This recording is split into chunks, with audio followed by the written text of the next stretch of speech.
All right, guys, I'm so excited to have my friend Amanda Dixon here with me. She is one of the most amazing human beings I've met. She's so unique in the way that she's kind and loving and nurturing. And we became friends actually in the past year when my daughter went to a private school here in Houston. She was her teacher. And we started connecting and following each other on social media and getting to know each other. And I've learned so much through her in regard to non-traditional schooling options and also being an intuitive parent and taking a stand for what I believe in for my kids and what I want their education to look like. So I'm so excited to have you on, Amanda, because I really just want to break down the stigma around non-traditional schooling and also how parents can take their power back over their kids' schooling. And that's really what this podcast is all about, is being powerful. And that touches on every aspect of life, whether it's our health, our relationships with other people, and also who we are as parents. I know I have a lot of moms listen to the podcast. So I'm so excited to have this conversation. I'm going to have you introduce yourself and explain who you are professionally, and also just tell us a little bit about yourself and how you got into all of this. And then, yeah, we'll just let the conversation flow. Yeah, well, thank you for that introduction. Start off with being a little teary-eyed. Um, Oh, the feelings and affection are mutual, of course, for you and your sweet family. So thank you so much for having me on. Um, my name's Amanda. I am a homeschooling mother of three. My children are 11, 8, and 5. And Bracy mentioned that I was her daughter's teacher last year. We did try a non-traditional private school for 1 year and decided that homeschooling was a better choice for our family. So we are back to homeschooling. I also have a master's degree in early childhood education and a bachelor's degree in child development. So I kind of have the book smarts about all things children and how they develop from 0 to 8 years old. But I also have worked in many different preschool and early childhood settings. I taught college for a number of years. I've done behavior therapy for children with autism. And more recently, I kind of became really interested in toys and how toys impact play. And I've always been a big advocate for play-based learning and really education being more of a support for what we already know about children and what we already know about how they learn and develop versus the way that society seems to approach education now as a preparing children to be little adults. I've always had a non-traditional approach. So when my oldest was getting ready to be of kindergarten age, the thought of dropping him off somewhere for a full day, being away from him at 5 years old, and having other people be making the decisions about what he was learning and at what pace he was learning really never sat well with me. And so that's when I kind of went down the path of homeschooling. Um, and yeah, that's my story. yeah. I started getting emotional thinking about dropping my kid off Mm-hmm. at a school, like when you're explaining my 5-year-old all day long without me Yeah. Like I trusting didn't, other people. I mean, it yeah, was even hard for me to drop my daughter off at a tiny private school with yeah, how many people were there, you yeah. know? Well, I personally didn't have kids to spend my days away from them, right? Right. I Right. didn't that's, we get 18 now, it's probably a little bit longer, but we get such a short period of time with them. I want to be their go-to person for knowledge, for confiding in, for emotional support. I want to be that person. And so that was one of the big kind of factors for us in homeschooling. So when you went into college and that was your chosen career path, did you know that you were going to go the untraditional route, or did you think that you were?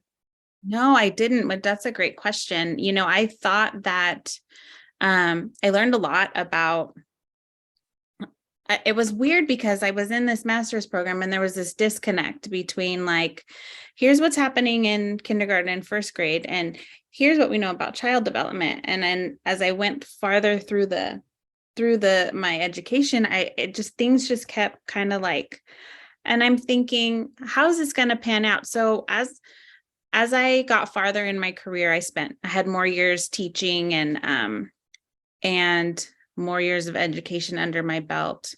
I knew that career-wise, I would be seeking out something non-traditional. And so when my oldest was we did cooperative preschool, which is like parent participation preschool. But when he aged out of that, I actually opened up my home to do like a homeschool enrichment for kindergarten, where I was the teacher, and we met 3 days a week, and we did very, very developmentally appropriate, hands-on, play-based, kindergarten. We played outside for many hours. All the things that I learned were developmentally appropriate, but that I couldn't find in our neighborhood school. Yeah. So what were those, if you don't mind sharing a little bit, like where were the gaps in what you noticed that was good for early childhood development? Yeah. Versus what's happening in most public schools? Yeah. So, I mean, a whole number of things, right?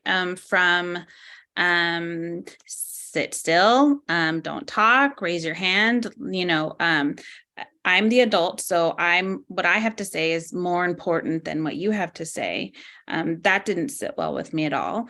The one size fits all approach to how we educate children, whether it's your teacher standing at a whiteboard explaining a concept in one way, and expecting all of the children to take in the information that way. The one size fits all approach is bothersome to me. Children's bodies, most people's bodies are designed to move, right? So, and there are a lot of people who actually learn better when they're moving, right? It's called being a kinesthetic learner, right? Like some children need to run around, and do like a hopscotch of the letter A in order to understand the formation of the letter A. They have to do that with their body.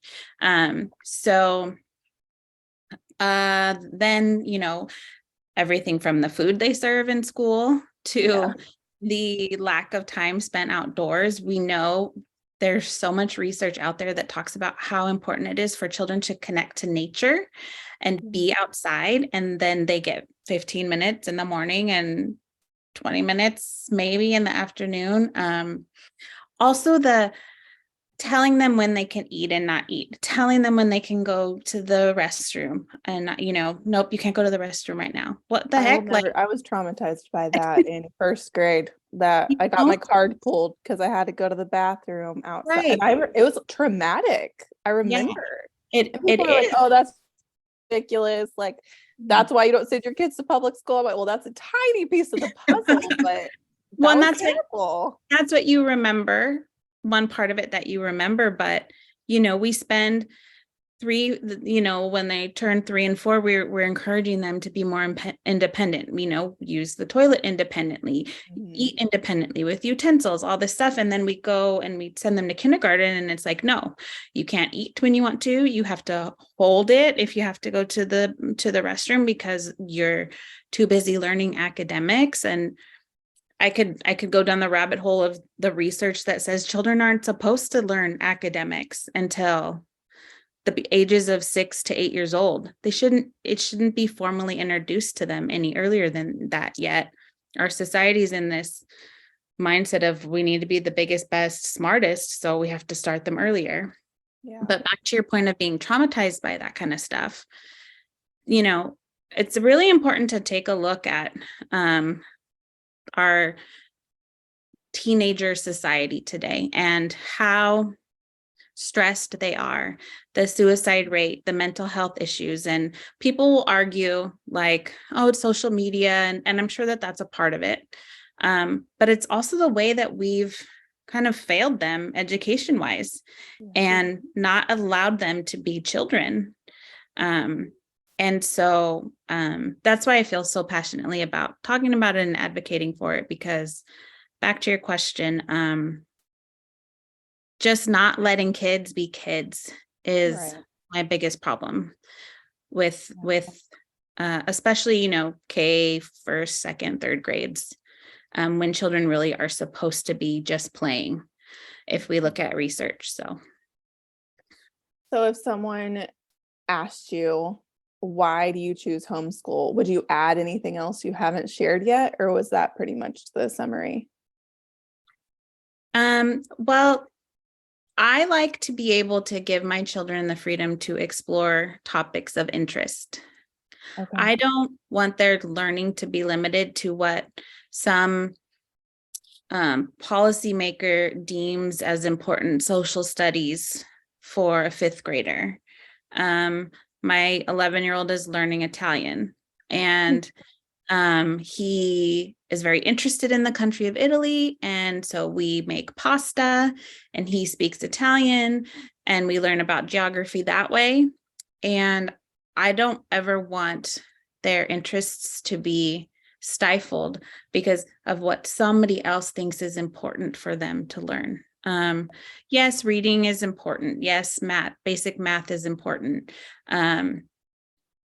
But also things like household kind of things and real life things.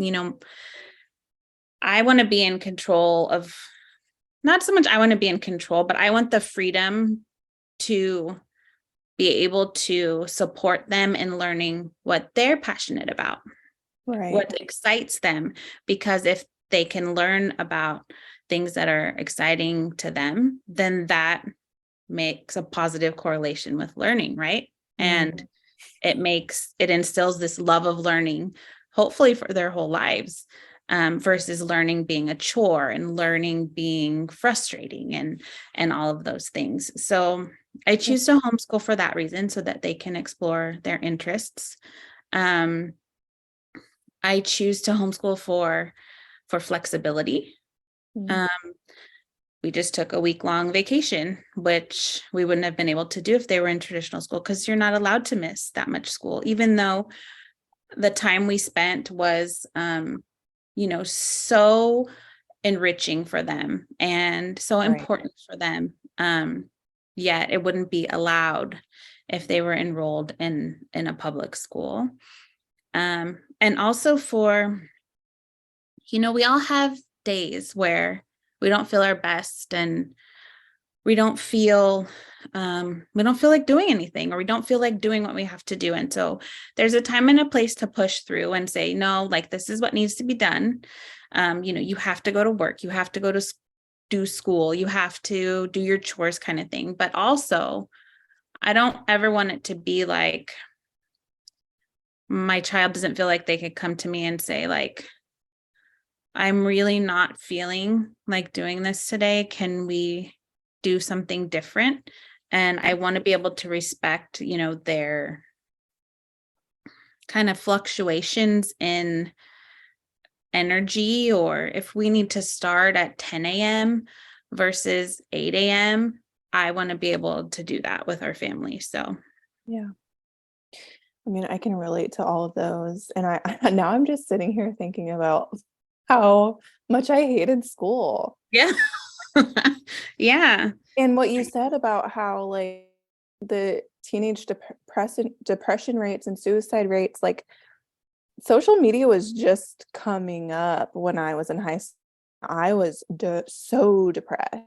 And my home life situation had plenty to do with that, but school did all couldn't help. I always felt not good enough, not smart enough. I would look around and everyone else seemed like they knew what was going on. I had no idea. I couldn't keep up. I mean, I've pretty much diagnosed myself with ADHD now, and I'm pretty sure that's always what was going on, but I was masking, I guess. And also, ooh, maybe we could talk about this because I think I was like put in certain classes and friends with certain people because of my parents' involvement in that. So, like, we want this teacher because blah, blah, blah, or she's going to be friends with this group of kids because we have to keep up with the Joneses, Yes. and she's going to do all these sports and she's going to do all this. And it just felt like everything forced upon me.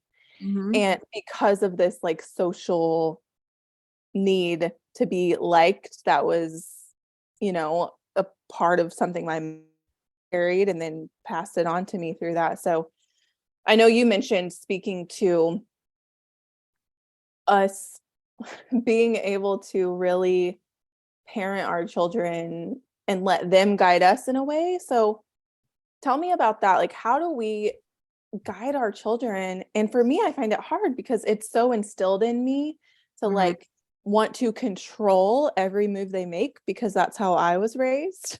Mhm. So, what advice do you have to the parents who really, really want to break that cycle, but scary? Yeah. My advice is to trust your children. Mm. Trust your children. They will um, pleasantly surprise you time and time and time again.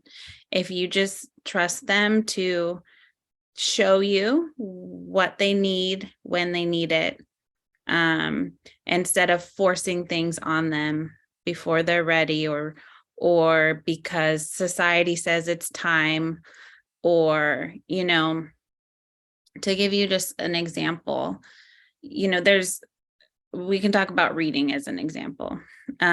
So now in public schools, children are learning how to read in kindergarten, which some of them are capable of doing. But just because they're capable of doing something doesn't mean that we should be forcing it on them at that time. And there's research that shows that when children are 8 or 9, you can put two 8 or 9 year olds next to one another, and this child learned to read at 5 and this child learned to read at 7.5, and there's absolutely no difference in their level of reading or their reading proficiency or their reading comprehension, because at 7 their brains are actually ready for it, and there's no struggle and there's no fight. And um so just as an example of, and I can say this now, having an 11-year-old and an 8-year-old, right? When my son was 5 or 6, I felt the same way you did. Like, I need to do this, this, and this, and he's going to be behind, and he's not going to, what if one day we decide to go to school, he's not going to be where the other kids his age are. But now that I have an 11-year-old, I can see that he didn't learn to read till he was about 8, and he loves reading now. Mm. He is a great reader. He scores great on reading comprehension, and I'm able to see that, my 8-year-old is has caught up, so to speak, with her peers, even though she didn't learn everything as early as my friend's kid who goes to public kindergarten. So we have to give our kids more credit. They're not they have brains that they know how to work. If we just give them the time, the space, and the freedom to do so, so much learning will take place if we just let them show us. Right. That reminds me, like my daughter, my oldest daughter's 6 for everyone listening, and we really never introduced learning how to read And the only reason she knows how to read is because she likes to write stuff. So she'll ask me how to spell stuff, and then I'll just be like, hey, well, how do you think how to spell it? And then it Mhm. just happened. It's so, it gives Yeah. me goosebumps. It really does. It's like a Yeah. perfect example Yeah. of, learning is part of us as humans, right? So Right. we're programmed to want to learn. Right.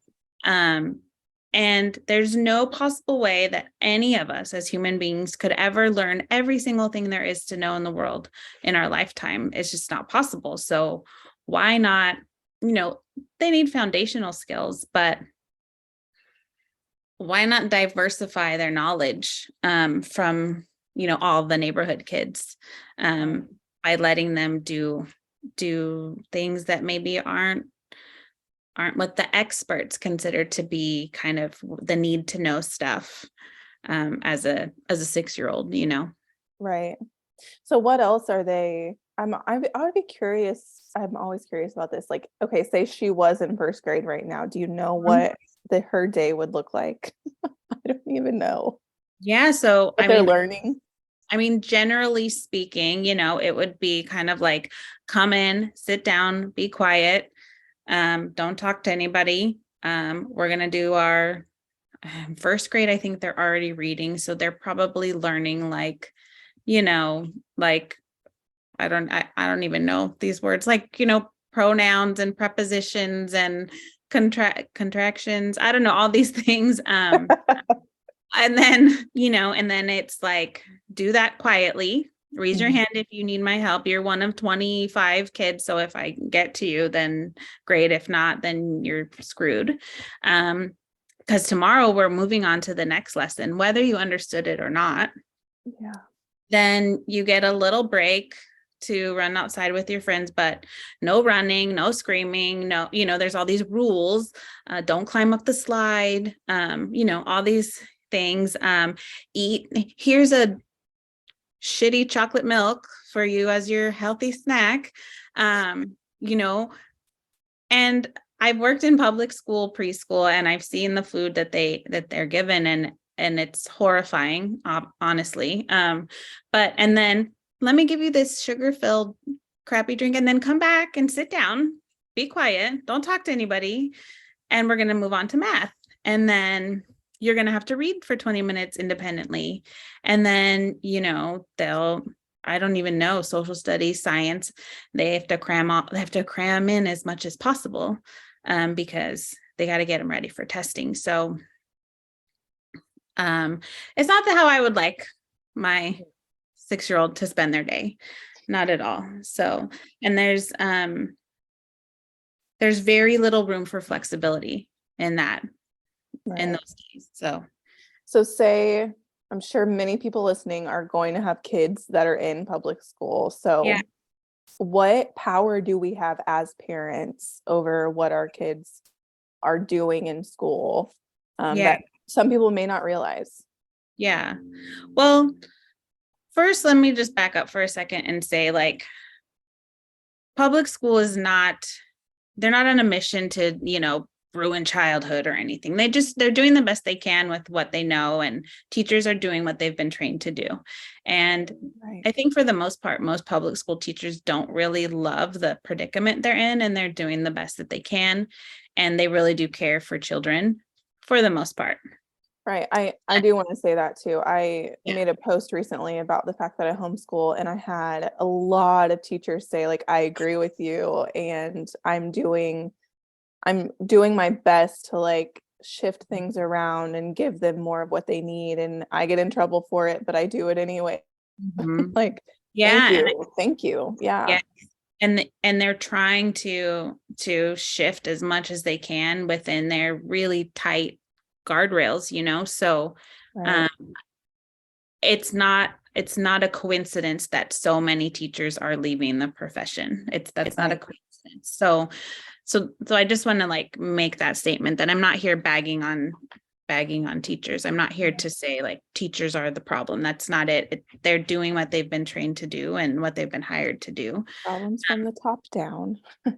Correct. But I think as parents, sometimes I see parents with children in public school feel almost like the public school has all the power. Like if my kid's teacher says they have to be reading for an hour 5 nights a week, then that's what they have to be doing. And they don't. Teachers and they don't have any say in what you do at home with your child. That's your home, your family, your space. And so, if your kid comes home with 2 hours of homework and you don't feel good about that as a parent, I mean, for a young child, nobody should feel like that's okay, especially if they've been at school all day. But anyway, you can say no to that.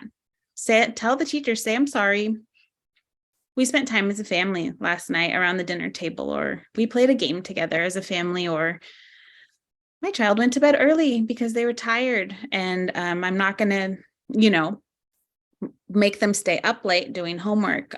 You can say no to, parents can say no to things like, certain tests, certain standardized testing they can opt out of up to a certain age. And it's different in every state and every school district. So I don't want to generalize, but if you have a problem with standardized testing, look into what you can opt out of, you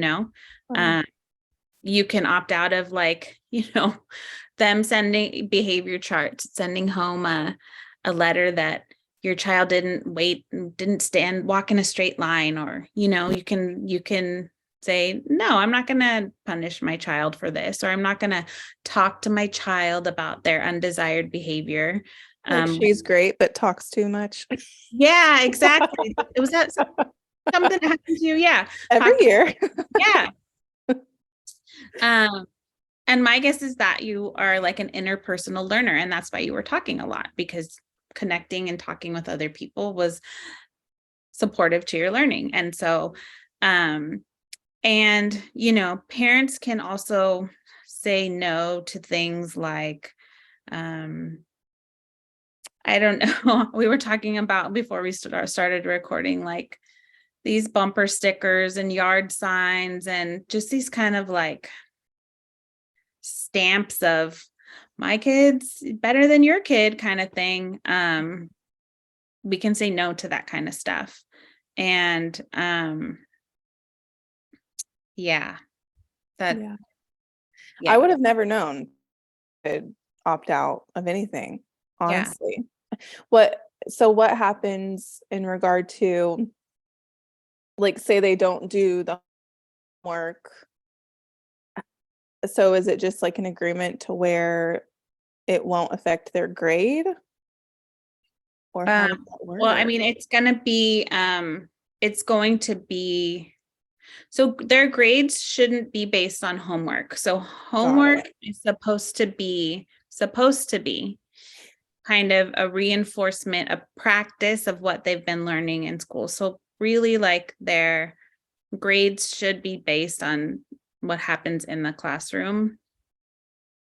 But I could be wrong about how, I think it's different for everybody. Right. But again, outside of school hours, they do not have a say in what you do with your family. Right. Period. The end. So that's so powerful. Can you imagine? I'm just like picturing myself telling a teacher, like, oh, no, thanks, we're good. My kid's not going to do that. Yeah. Hell yeah. So if you're listening to this, like, definitely take that and do your research, on what your state, allows for. But there's so much information like this, even outside of school, that we have so many more rights than we realize in so many different areas. So this is just a testament to, in general, like, don't just follow the crowd. Stand up for yourself. If something doesn't feel right, question it. Question everything. Yeah. I was just gonna say, it just, I really believe that, it doesn't matter what your religious beliefs are, or if you believe in a higher power, whatever, but I really believe that, we are the exact perfect parents for our children. Our children, we are the perfect parents for them. They are part of our DNA. And even if they're not, even if they were adopted or came to be your children in some other way, I don't believe any of that was an accident. Right. And I think that it's so noisy. There's so much external noise that we forget how to lean into our instincts about everybody listening, deep down in there what is best for your child, for your children. What they need, what they can do without. And they are counting on us to advocate for them because they don't know how to do that. And so I think if we just honestly cut the crap and, like you always say, stop giving a shit about what other people think, about what your mother-in-law thinks or your next door neighbor thinks. I've And had both of those. oh, Both of those people have given me feedback. well, I think you did, but I think you should share your example that you gave me. Well, yeah, I'll share too, because you said next door neighbor, because we just recently moved into this neighborhood. And my next door neighbor was like, "Oh, are they going to," and named the school. And we're like, "Oh no, we homeschool." And they just looked at me like I had 10 heads, you know. And she was like, "Oh, well, you have to check out this school. It is seriously the best. They have the highest scores in the county." And you're And like, I'm like, you're not making sweetening the deal. I'm like, okay, you just confirmed even more that I will not be sending my kids there. Right. So that was one. And like, the conversation kept going. So I just kept saying, "Oh yeah, no, like we're good." And she just kept pushing, "Oh, you really need to check it out. It's so good. It's da, da, da, da, da." So it's just interesting, like how it's just still this like strange concept for people. Mm-hmm. But the Mm-hmm. other example, I mean, and it is for my family too. My family's just so confused, genuinely confused as to why I would go this route, because especially because I work for myself and I work from home, and we're getting to juggle homeschool and running a full-time business. And they're like, "Why would you not send them to school? You're stressed out, whatever." And I'm like, you know, I'm so willing to sacrifice. Willing to sacrifice financially. I'm willing to sacrifice whatever I have to have control over what my children are learning and how they're being molded as growing humans. Mm-hmm. And when I was visiting home a couple weeks ago, my aunt, who was so well-meaning, she's like, "Bracy, you really got to get her in school. She's not going to know how to sit down and listen." I kind of giggled. I was like, "That's exactly the point." Yeah. And we didn't say anything else because it's been a couple years now. So my family finally has realized I'm serious, and Yeah. it's not changing. And this is the decision that I'm making. And although they're still not understanding, they're supportive in the sense of like, there's very little conversation about it anymore because I have stand my ground. And that has taken so much work Mm-hmm. on me, like Yeah. me doing the inner healing work to be confident. And I really get to shout out my husband for that, because I don't know if I would be doing any of this if I wouldn't have found him as my life partner. But it feels really good. It feels really good standing in that decision that I've made. And some days I'm like, well, it would be really nice to have free childcare, but Yeah. I am just Not. committed. I'm more committed. And this is something else. I think a lot of people live, which is good to live in the now, right? Where it's like being present, but Yeah. I'm committed to the long-term game, like how I want my children to turn out. Mm-hmm. And if that means that I maybe won't, I'm going to be late on this bill this month because I had to miss a day of working from home because I get to take care of my kids, like, so be it. And not everyone's willing to make that sacrifice. Yeah. Um, So there are some sacrifices that come with it, and there are hurdles in getting past judgment and people just genuinely not understanding. Yeah. So, Well, yeah.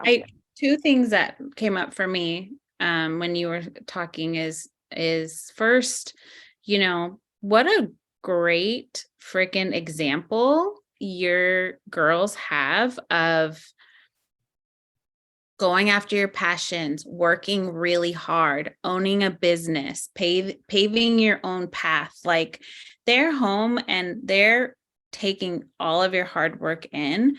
Like that is such a cool thing. That is such a powerful life skill that they're going to have by being home with you. And the other thing that you talked about was making sacrifices, right? So a lot of people, and we talked about this before, but a lot of people will say, like, oh, homeschooling is a privilege. Like, your husband must make a lot of money, or, you don't have to go to work, so you can stay home and do it.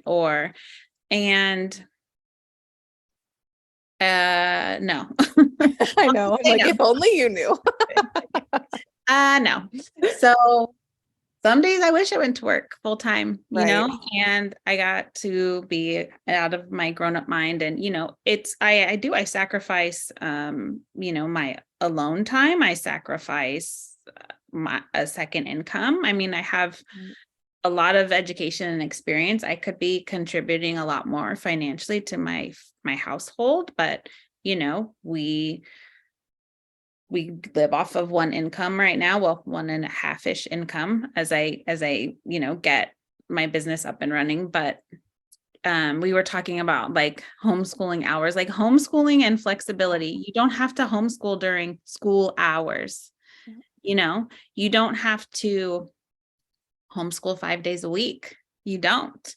Um, you don't have to, and I'll say too, the majority of, not the majority, but a good part of the day in a public school classroom is spent on classroom management, not necessarily on instruction and learning. So I'll tell you that my kids get done in an hour and a half, 2 hours tops, way more, academic learning than the neighborhood school is getting done, because we're distraction free. We're not, there's not have all this like get in a line, sit straight, like all that's not in the way. So you need a couple of hours 4 times a week. You could do it on the weekends, it's if it's something that is a priority to you and your family, then there are ways to make it happen, even if you both have to work, and you're living proof of that. 100%. I mean, I follow someone on TikTok who shares a lot about their homeschooling journey, and I was reading her comments, and that's exactly what she said. She's like, you can homeschool any time of day. You can, and then there was an argument like, okay, well, I still have to go to work, so I can't afford childcare. And if it's something that you want to do, I know this is so cliche, but if there's a will, there's a way. So Yeah. it's like you can sell out to the excuse that you can't do it, but you actually can. You can figure something out. There's always some way, especially There is. speaking to that intuition thing. Like, if you know that it feels like that is what you want, then you get to start making powerful requests, and you get to start getting creative with your time and how you can make the extra money for childcare, or ask your sister, cousin, friend, whatever to watch like there's just, I really want to empower you guys to get creative, think outside of the box. And Yeah. this is really important, like our kids spend more time at school than they do at home. And if it's important to you, there is a way. Yeah. And Yeah. there's so many accounts to follow on social media who are provide like Amanda's, who are providing information and encouragement and a solution to basically every reason under the sun as to what could get in the way in regard to homeschooling, whether it's time, whether it's finances, whether it's people judging you, like it all gets covered. So if there's a will, there's a way, is the moral of that story. It's true. It's like the only thing in your way is your mindset. It's Yeah. it's your own limiting beliefs of what you can and can't do. And it's there are so many free resources out there. Every community has a homeschooling community that you can find on Facebook. Um, and we're almost 2023. We're post COVID. There are and we're going to probably get guff for this, but there are more work from home jobs Yeah. than Yeah. ever. Yeah. Um, and like I was telling you before, if needed, I've always said, I'll go work at Starbucks from 4 a.m. till 8 a.m. when my husband has to start work or whatever it is. If that's what I have to do. Right. Because this is so important to us and our values. And so, Yeah. yeah. Yeah. Wholeheartedly agree. So, and that's us speaking to the people who want to do it. There's some people who just don't want to do it, and that's fine. But Yes. if you want to, then there is a way, and you get to get creative, and you're not alone. There's so many, obviously, this is a growing in popularity, homeschooling. So there's more and more resources out there to help you guys.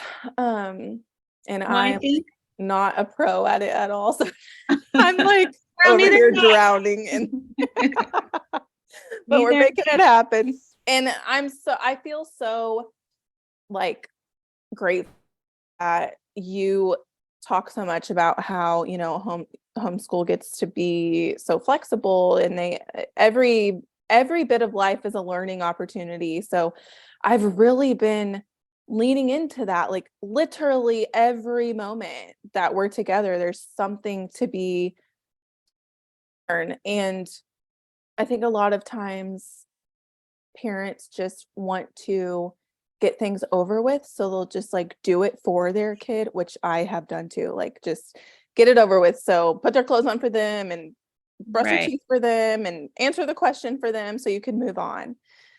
But they learn so much when we say, what do you think? Mhm. Or how about you try to figure that out and let me know if you need help? Or so I found a lot of success in that, just finding those learning opportunities throughout the day, especially with a 6-year-old. By the end of the day, I'm like, she's learned plenty today, and we really didn't even do any math or reading. Yep. Well, and the practical life component of it, Maria Montessori coined that term practical life. But, my kids have daily chores, they have weekly chores, and they get a small allowance at the end of the week for it. And they have their own little green light cards. And so they know they're doing math. And then where they're wanting to go to the movies right now. And so I'm like, well, get on your computer and research how much a movie ticket costs. Yes. And Yeah.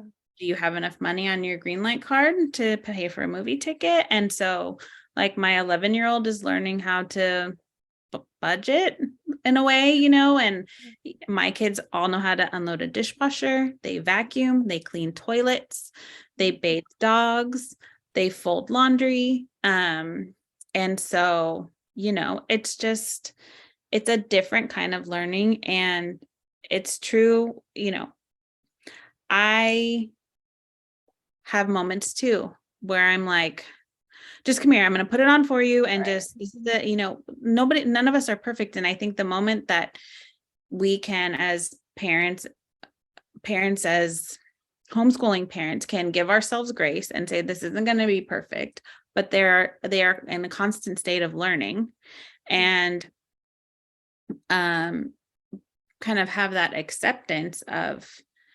they may not be getting the same education than that, your neighborhood kid is getting. That doesn't mean that the learning isn't as powerful, valuable, and having as much of an impact. So, Right. yeah. Right. I mean, my oldest daughter did a lemonade stand several weekends in a row, Oh which is yeah, a that's so great project, whether your kids fun. are in school or not, because you can do it on a weekend. Yeah. And she learned so much, obviously, about how to run a business. We every single detail, like how much money are you going to need to buy everything. And then when she wanted to do it the next weekend, we had to buy the supplies from the money she made the previous So weekend. cool. So it was so good. And but something really cool was that we got to teach her a lot about patience, because if there's no cars coming, she wanted to go inside. And we were like, well, if you want to run a business, because she wanted to start a business, then you get to trust, because we said, do you want customers? And she said yes. Well, then trust that customers are coming. So then we tap into, that intuition and spirituality stuff, and she trusted they were coming. She had one lemonade left, and the last customers ordered the lemonade and handed her $100 bill It's and walked incredible. away. What a great reinforcement of that lesson. Right?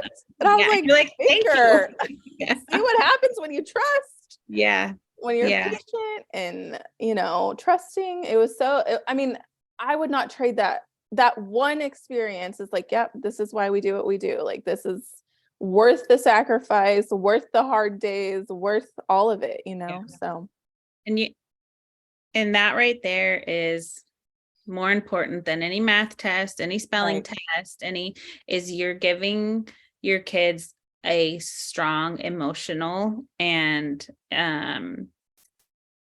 I don't know what the word is. You're giving them self-confidence, but their emotional development has a super strong foundation. That's what's going to get them through the rest of their lives and not be dealing with, these big issues in their 20s and 30s like we are. Yeah. But you know what I mean? Oh, I know. So That's what do you say to people who say they're going to be lacking social oh, skills? that's my favorite. Homeschool That is kids are weirdos. yeah, yeah.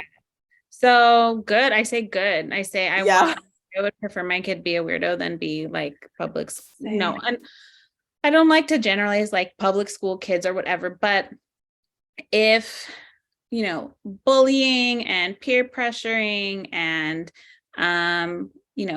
cliques and all those things are what people want their kids to experience socially, then that's not what I want for Right. my kid, excluding people, socialization at school is not all positive. Like, let's be honest here. Socialization at school is very complex and many times detrimental to children's self-esteem and their self-confidence and a whole, But Amanda, they're going to have no backbone. They're going to be little wussies. yeah. So yeah. So I will tell you that, we were in the airport coming home and I sent my 11-year-old to, he was going to order some food for he and his sisters. And so I gave him my card and he went over and he had to like say, excuse me to some adults to get past them. And then he had to wait in line and then he had to order his food socializing with an adult and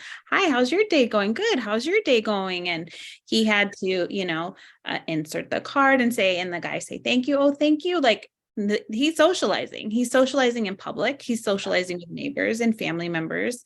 And they all are so the term socializing, when people say that about homeschooling, if you want to get like nerdy about it, there is no academic research that says that homeschooling kids are less socialized or Right. or their socialization is less ideal than kids who go to school and so or to traditional school. So that argument is null and void because there's Right. no research. And then I would rather my kid be a weirdo than an asshole any day. So, whatever. I know. And I could talk so much about that, but Yeah. the my kids' social skills are like out of this world. I mean, they say hi to every single person we come in contact with. Sometimes I'm like, I'm not trying to have a conversation with them right now. Right. You're like, I've been talking to people all day. I don't want to talk to people anymore. Yeah. Yeah. And for me, I feel like I was always scared to socialize with people because I Mhm. was scared of being judged or scared of whatever I experienced in school. And my kids give zero F's. It's like they're so wholeheartedly them. And now I will say all kids are different. Like my daughter thrives on being around other kids. So um she has already made a friends with all the kids in the neighborhood, so we're good. Like she plays with them every single day when they get home from school. Actually, I have another homeschool family down the road, so that's super helpful. But um yeah, the socialization thing is hilarious to me because my kids are more social than I What's was. fear? It's fear mongering. That's what it is. And Yeah. it's people, it's people justifying or people trying to scare people into, if your kid doesn't do what most everybody else is doing or what society tells you they're supposed to be doing, then they're going to have some type of deficit or something like that. And it's just not true. It's I just not. know. I mean, like you said, like I want my kids to be different, different than the crowd. And I'd say that's probably the main thing I want to achieve is like them to have the confidence to be different and to not need to fit in. Yeah. Because And that really is what I feel like school, like you said, it is a one size fits all in school, and everything is. And it, based on what I've read, and another reason I choose homeschool is because I feel like the school system, or I know the school system was designed to develop workers to join the work field. That's the only reason. That's the only thing that the school system is designed to do. And that is not at all what I want my kids to strive for. I don't care if they want to go to college or not. Yeah. and when our kids are of, adult working age, the workforce is going to be one that values creativity and Right. innovation and all of that. And that's a whole nother podcast, but you know, Oh, okay. like, yeah. Like I said before, I'd rather my kid be weird than be Right.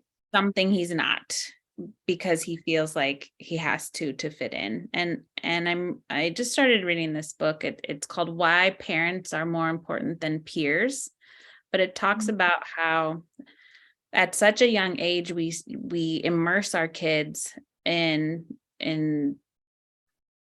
we show them that it's more important to be around other kids than it is to be with your family. We put them in full-time school, and then we put them in soccer, and then we put them in, we have 14 birthday parties on the weekend. And so we're showing them that what's more important is to be with kids your age away from us than it is to be with us.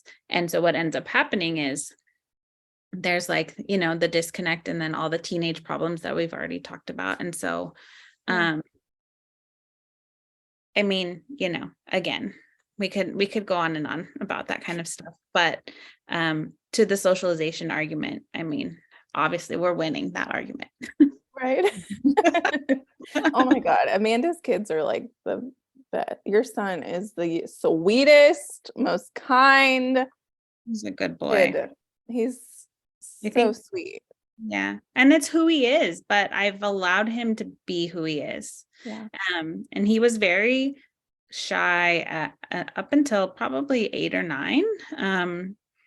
With other kids, he's very slow to warm. And now that he's had his time to come into his own and be confident in who he is, he's really thriving. And, we were on a trip and we had spent time with a lot of different friends, and he's able to jump in to any peer group of any age, any gender, any interests, and have conversations and play and do all those things. And so, you know, I, I'm living proof that homeschooling can be a really positive thing. Um, and I also think I got lucky with him. Right. Yeah. if someone wanted to seek out a private school, because that's something that I am still open to, like finding the perfect, or I don't know if they're perfect one until I start my own or until we start our own. Right, But right. We talked like if about say someone was like, okay, I love everything you're saying.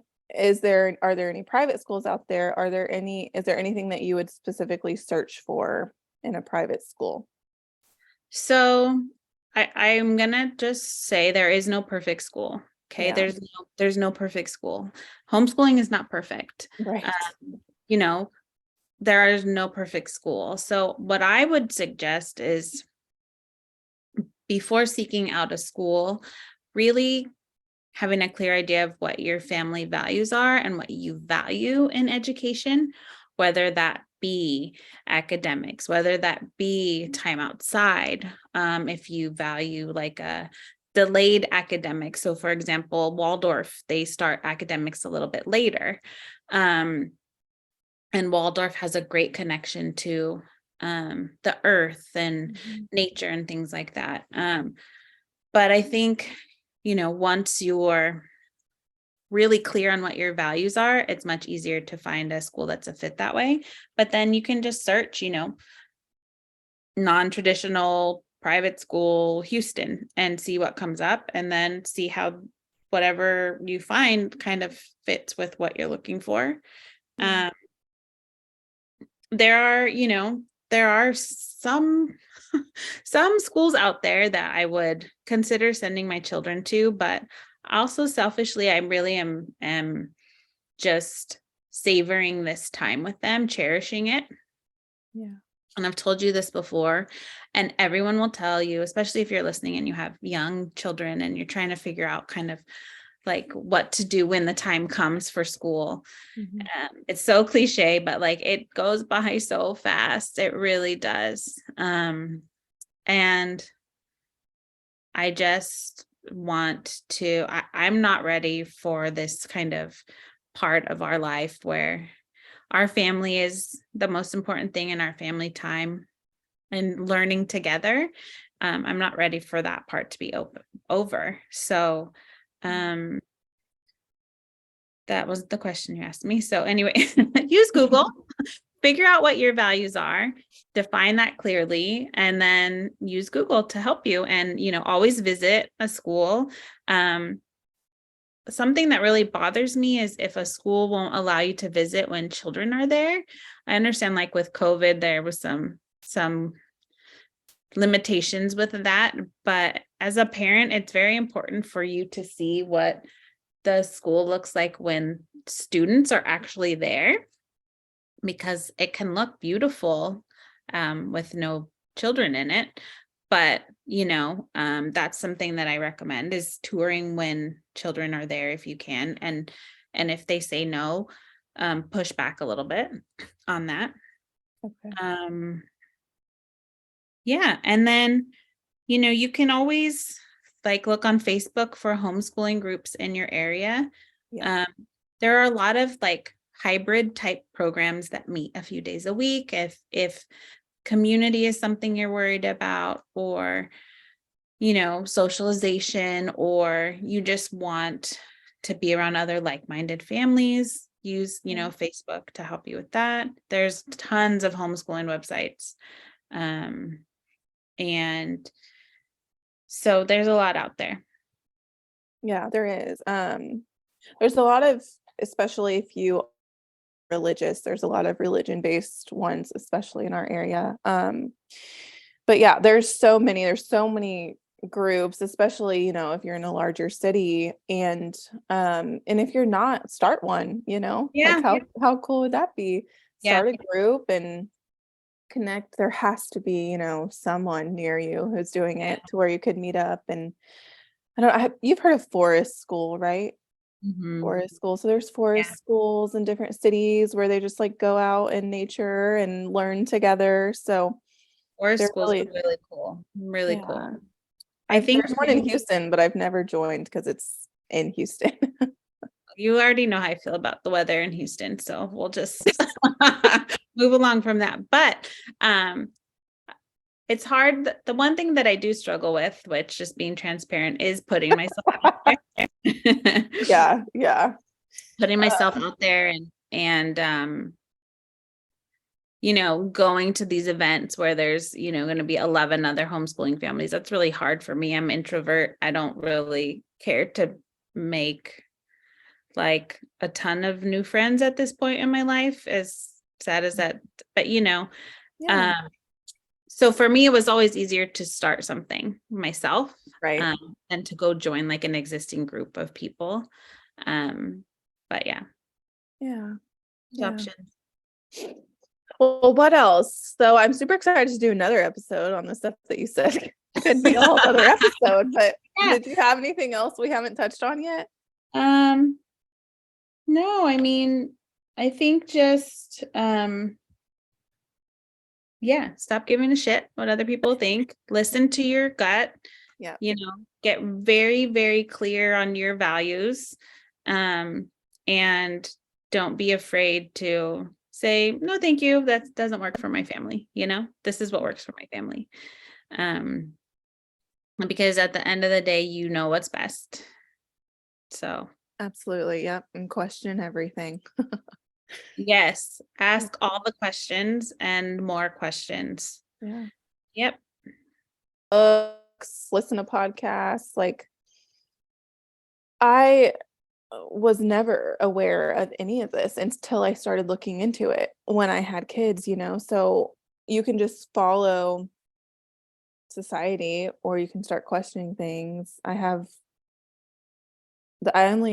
one book called Dumbing Us Down, which is about the public school systems, but um I don't know, is there any specific book you would recommend in regard to Yeah, there's a home? lot of books I would recommend. A couple of my favorites is one is called Balanced and Barefoot.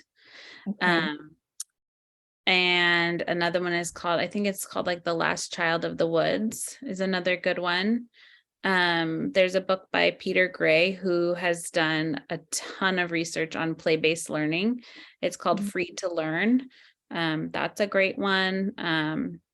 And I'm happy to like compile a list for your listeners too, if that's something you're Awesome. interested in. Yes. But yeah, it can be uncomfortable to like lean into this little voice in your head saying, do something different, do something different. Don't do what everybody else is doing. So yeah, like you said, just lean into that.